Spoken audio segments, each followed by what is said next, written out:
Hello and welcome to Making the Trade. I'm Clint Bowers, founder of the Volsta Media Network.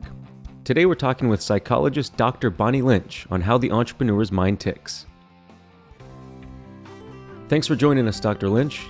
As a psychologist that specializes in overcoming fears, what motivates entrepreneurs to trade a traditional career path for self-employment? We talk in psychology about intrinsic versus extrinsic motivation. And so intrinsic meaning you're motivated by the thing itself. There's something that you just get a kick out of inside yourself about doing your own business. And then there's extrinsic. So it could be you're in a desperate situation in your job. You hate where you work. Maybe you have huge bills that you need to pay. And so you're looking for a way out of that kind of financial mess. Maybe you've got somebody else putting expectations on you that you should do this. It's not really your idea. So that's extrinsic motivation, something from the outside pushing you to do it. Most of us really have a combination of those two going on. But to the extent that you can find that intrinsic motivation in yourself to be an entrepreneur or to run a particular type of business, whatever you've been dreaming of, if you can make it that kind of experience for yourself, the research shows that you're much more likely to continue. And just common sense would tell you you're also more likely to be happy about what you're doing if the work itself is the reward. And this is another reason that people become unhappy when they work in companies a lot of times, because companies aren't always in the know about what it takes to really motivate someone. And so your boss may give you raise after raise and you can still be miserable. That's the same way in entrepreneurship. You can start making a lot of money in your business, and it doesn't mean that things are suddenly going to be great for you in life. Because if you don't have that intrinsic reward, it's really hard to keep going through the hard times. And it's really hard to find satisfaction when you do get some monetary gain. As an entrepreneurial journey evolves, how can one adapt to necessary change while still holding on to what they set out to do? First of all, entrepreneurs tend to have this streak in them that makes them kind of sensation seekers, not content with the status quo. There's always that sort of restlessness that everybody has, but I think entrepreneurs have it in really high measure.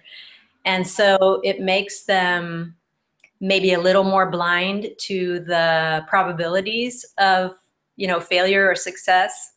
And, there's something interesting we know about optimists versus pessimists in psychology, and that's just that people who tend to be pessimistic have very accurate memories for everything that's gone wrong in the past.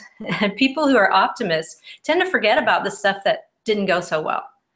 So I think a lot of entrepreneurs who stick with it are just those optimistic kinds of personalities who, whether inherent in them is that streak or they've developed it over time, because you can develop a mindset.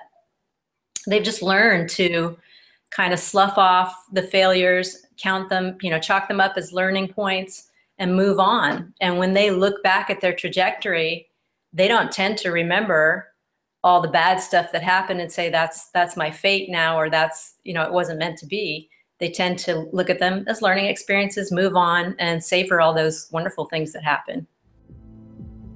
With pressure to perform from all sides all the time, how can one's perspective be both their greatest asset and their worst enemy?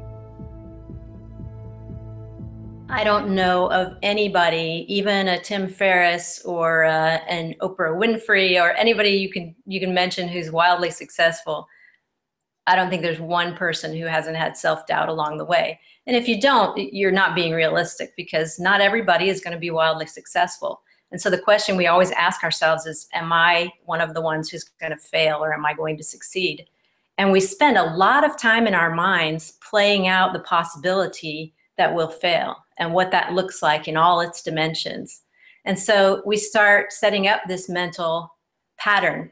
It's kind of like a groove in an old road where wagon trains have gone through. There are these deep ruts.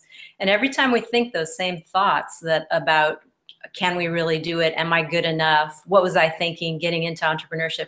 We just wear those grooves deeper and deeper in our minds. And this is not just figurative. This is neuropsychology that shows us, yes, those habit patterns are physiological. They're actually laid down in our neurons. So we need to be really careful what we're laying down there. You know, if we want to live in that rut, then yes, keep thinking those thoughts, but you can pull yourself out of that by changing the thoughts that you fill your mind with. Even after many successes, feelings of self-doubt are all too common with entrepreneurs. How can we maintain a positive, confident sense of self along our journey? The first thing I would recommend to people who are going through those feelings of self-doubt or imposter syndrome or feeling alone is to really just sit and look at what's going on in your mind, first of all. Even if you only do it for 5 minutes a day, if you could sit down and just, without judgment, without any agenda, except to look at what's happening in your mind, you can really see the things that you're obsessed with. And sometimes you'll see those self-defeating thoughts, those fears about failures that haven't happened yet. So sometimes we live in that failure, we experience it multiple times, and it never actually happens in the real world. So just looking at what's happening in your mind for a few minutes each day can help you counteract those runaway effects of laying down more and more and more negative thought patterns. And then, you know, once you see what's in there, you can start to replace it. So for example, before you go to bed at night, instead of worrying about the bills that aren't paid or the work that you didn't get done as an entrepreneur or where your business is going, it's helpful to envision where you want to go, envision the success that you want to have, and make that the last thing that you lay down in your brain before you go to sleep at night. Your subconscious mind can work with that and can reinforce it while you sleep. There's nothing magical about it. It's just sort of a residue of what you've been thinking about during the day. And so that can be quite helpful. The feelings of isolation, I can't recommend highly enough that people go out and be with other entrepreneurs. No matter what you're doing, whether you're an entrepreneur or something else, having a social network of people you can rely on to be with you, to understand what you're going through, to give you advice, to just listen to you when you need to rant or have a little nervous breakdown is so helpful. And it can make the difference when you feel like you're on this tightrope of being an entrepreneur, can just make the difference between a little wobble and completely falling off and crashing to the ground below.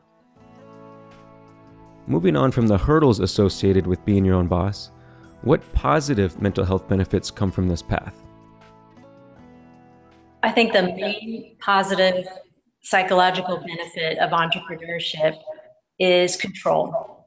And that's not probably a surprise to anybody who's doing this entrepreneurial journey. But there are some interesting studies that show the amount of stress we experience is directly related to how much control we perceive over our situation. So as entrepreneurs, we take on many times a lot more work, a lot more stress, a lot more headache than people in a regular job do. And somehow most of us thrive on that. And I think it comes down mainly to the fact that we have control. You know, for example, today is a gorgeous sunny day here in Portland. And if I want to, I can go to the beach. I can go ride a mountain bike.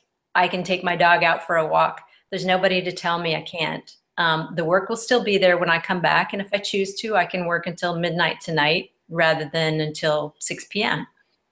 So that's a huge benefit for me. And I know it's a huge benefit for a lot of the entrepreneurs I talk to. And so it's not just a mental preference we have, it's an actual psychological benefit. We control the stress by saying, I could choose not to do this. I'm doing this because I want to. Obviously, it's not that simple all the time, and sometimes we do feel very stressed about it, but it's a more positive kind of stress. The research shows that it's the kind of stress that is less likely to lead you to a bad health outcome or quitting what you're doing or depression, so on and so forth. Along your own entrepreneurial journey, what's the next big mountain you're ready to climb? I think the next big thing for me that's going to be most challenging is that I'm releasing a lot of new courses all at once on my professional ed side. And once they're out there, I'm kind of out there in a bigger way than I've been before. And that's a little scary I've had a presence on the web. I've been doing some work on my anxiety related business, and I'm comfortable with that. So I'm breaking into some newer territory that's not as comfortable. And the courses that I'm offering are still going to be about fear and how to address fear, but it's just I've scaled up quite a bit. And so this is a whole new world of things out there that I'll be responsible for, that my face will be on, and that kind of further cement my identity in this space. And we haven't really talked about that too much, but those issues of self-doubt can definitely come roaring back into action if you've managed to deal with them at the level you're at with your business, and then you move up a tier and you scale up a little bit, a whole new set and some of the same old ones of self-doubts come back. And so it's just a new challenge, a new opportunity to regain the confidence, to reestablish the fact that, yes, I'm here for a reason. This is my mission. Nothing is going to stop me from doing this. Least of all, doubts that I can do it. I already am doing it. I think that's what we have to keep telling ourselves. I can do it because I already am doing it. This is just the next step. Success in Mind with Dr. Bonnie Lynch. For more information on how she can help, visit www.drbonnielynch.com. I'm Clint Bowers with the Volsta Media Network. Thank you for joining us, and we'll see you soon. Interested in hosting your own interview show? Exclusive access, thought-leading ideas, and powerful content. Visit volsta.com/lead to find out how. Seeking great content to share? If so, visit volsta.com/distribute to find out more. This series is produced and distributed by the Volsta Media Network. Be sure to check out other great shows, episodes, and more at volsta.com.